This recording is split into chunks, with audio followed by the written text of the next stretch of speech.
Regarde-toi. Regarde-toi. T'es méconnaissable. Tu respires le passif, le passé, le passable. T'es comme la canne d'un vieillard, un matin cinglant d'hiver. Tu supportes le poids tremblant du passé.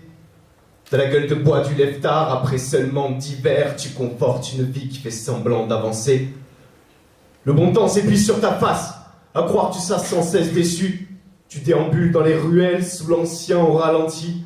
Longtemps que tu brises plus la glace, non, t'es tout juste bon à glisser dessus. T'es dans ta bulle la plus cruelle, silencieuse et la routine. Alors regarde-toi. Toi qui étais brillant, je te connaissais par cœur. Aujourd'hui c'est en vrille que ton cœur part. Tu vivais avec ardeur et tout n'était corps pur, mais c'est devenu ordure depuis que tu vis par peur. Alors peur de quoi? Peur de tout.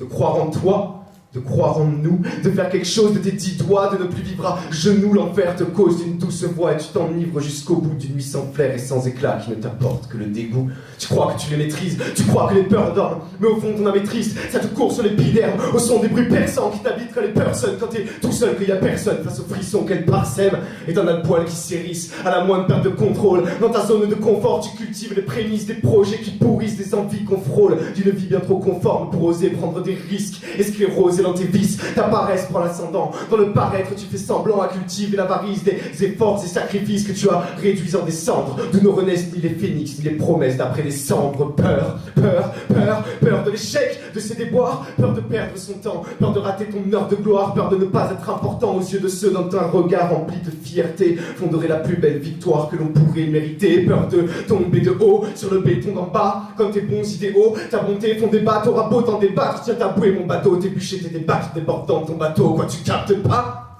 Faut que je te fasse un dessin? T'écartes pas, t'es déjà trop loin de ton destin. La peur est en toi, maîtrise ton esprit et tes lois comme elle le fait avec le monde. La peur te fourvoie, te supplie, te soudoie, pour qu'à ses charmes tu succombes. Elle est le sel sur nos plaies, qui sans zèle cicatrise en paix, comme elle s'immisce dans nos coups et nos armes, jusqu'au frêle sévice de faire couler nos larmes. Elle est la seule étude de vie qui nous montre envieux et fou. Elle est la solitude, le vide, au beau milieu de la foule. Elle est le choix d'une mère pour l'avenir de son fils. Elle est la voix d'un père que les années démunissent. Elle est la cause de l'histoire, sans que l'histoire ne cause d'elle la conséquence de nos défaites. Alors quand c'est qu'on s'en défait, elle est l'envie que l'on perd, malgré nos vaines devises, la bise que l'on serre pour garder la main mise. Elle est l'éducation de lâche qui ose l'appeler respect, jusqu'à ce que même le respect crache sur leur dictat de l'esprit. Elle est les rencontres que l'on gâche, le premier pas vers le mépris. Elle est le déni d'entracte entre la morale et le vice, jusqu'au dernier rempart entre la mort et la vie. Alors regarde-toi, tu cours à genoux dans ton miroir, tu prends même garde à toi, courageux mais pas téméraire. Tu n'entends que des allusions chiantes et des soupçons aigris. Pourtant tes désillusions chantent, et sourds sont les cris. Alors regarde-toi, si pour une fois, tu n'as pas peur.